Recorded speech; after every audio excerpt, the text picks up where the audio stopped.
Ika-20 ng Enero sa taong 1872,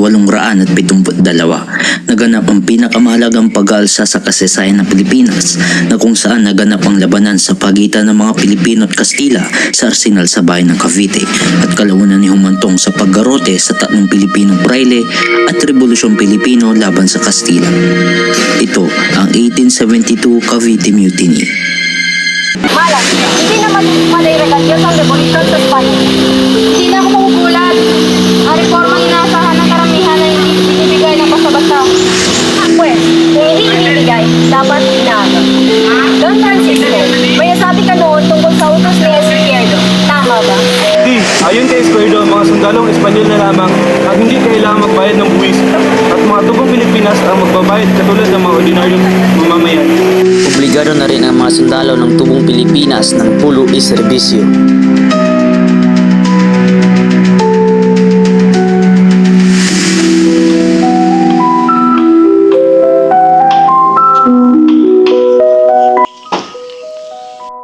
Ang layo na ng nilakbay natin. Makakapag-ipon ito kung may buwis na naman. Tanong mo, ay gobernador, General. Pagkakira pa talaga, no? O dalihan mo na para matapos na.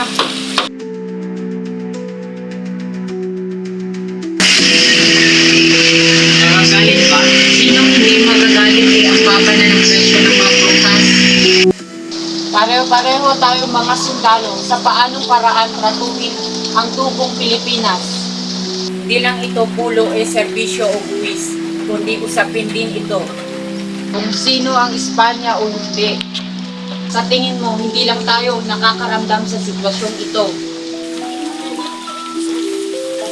Hindi ko kilala ang mga taong yan. Pero kumakalat na ang galit ng marami, pero hindi nila alam kung anong gagawin. Anong pakay sa listahan na yan? Pagbabago. Subukan nilang makinig. Ikaw, sasama ka ba? Kumunod. Anong plano natin? Ang plano ay magkaugnay mula sa pag-aalsa ng mga sundalo ng Cavite sa Manila. Pinakailangan ng tulong at suporta. Una, aabante ang mga kawal ng Intrumunos. Sila ang nagbibigay senyales sa atin. Huwag kayong mag-alala, sisiguraduhin natin marami sasali sa atin. Ang mga sundalo ay mapuputok ng kanyon. At kapag nangyari yun, susugod tayo. Sugod!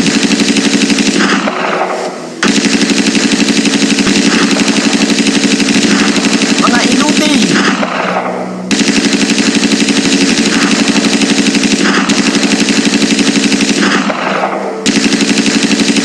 Laban lang mga kasamahan!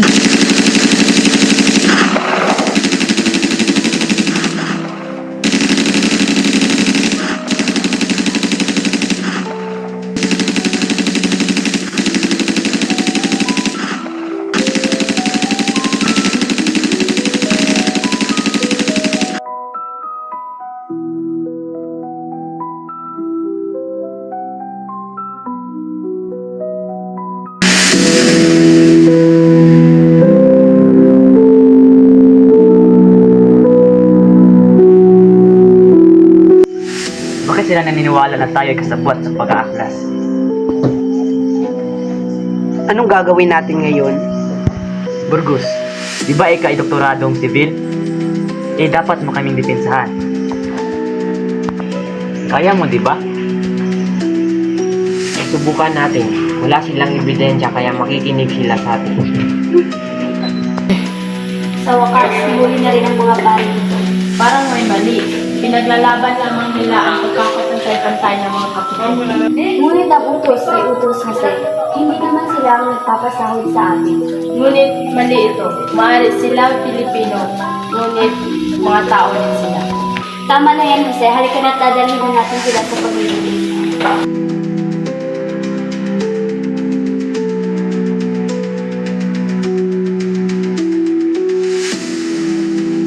Kamusta mga pari? Ako si Soledad Concepcion na taga-balita mula sa Kapelang Solidaridad. Ako po'y narito tungkol sa pagkasangkot ng inyong pangalan mula sa naganap na pag-aakla sa Cavite. Wala kaming kinalaman dyan. Meron po akong opisyal na utos na kayo raw po ang nagpasiguro. Hindi totoo yan! Lahat ng sinasabi nila ay pawang gawa-gawa lamang. Tama, hindi namin alam kung sino ang umatake sa mga Kastila. Nagsasabi lamang kami ng totoo. Hindi namin yan magagawa.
Wala silang kasalanan.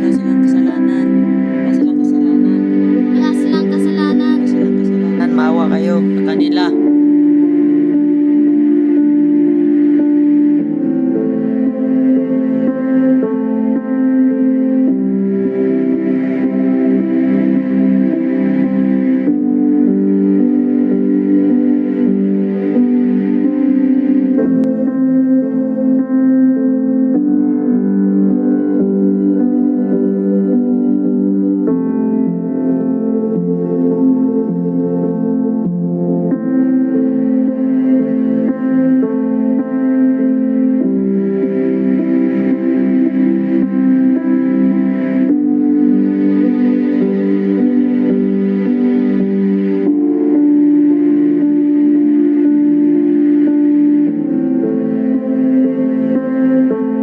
Sorry, Zamora.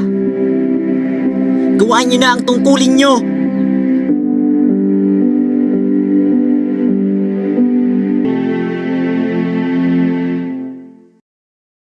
Dahil sa di makatarungang kamatayan, sumiklab ang damdamin ng mga Pilipino. Ang kamatayan ang nag-udyok sa Batang Rizal na isulat ang pangalawang nobela na pinamagatang El Filibusterismo. Buong puso kong iaalay ang nobelang ito para sa inyo. Pagkamat huli na ay hindi ko makakalimutan ang kabayanihan inyong ginawa para sa ating bayan.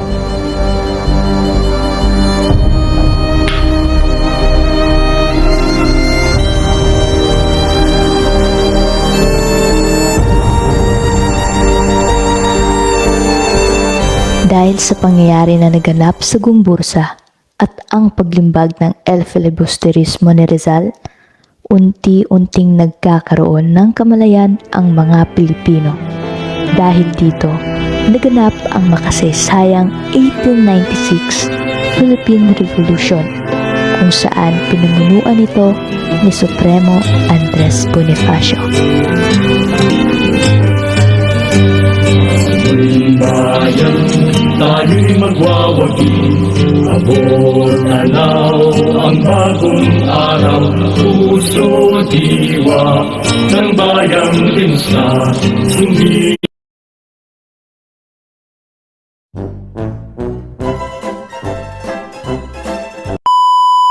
Ano? Tayo uustad?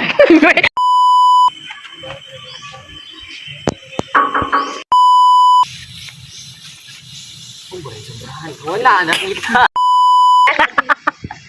Magaganda pa rin dapat. Trial ba mo, diba?